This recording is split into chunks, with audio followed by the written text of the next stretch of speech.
காண்பதெல்லாம் முருகனின் முகமே, கேட்பதெல்லாம் குமரனின் குரலே.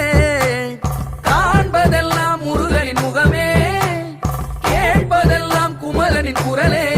குடிவரும் கூட்டம் எல்லாம் குமரனின் பெயரை சொல்லி போடுமே ஆட்டம். நாடி வரும் நன்மையெல்லாம் முருகனின் ஊரை சொல்லி போடுனே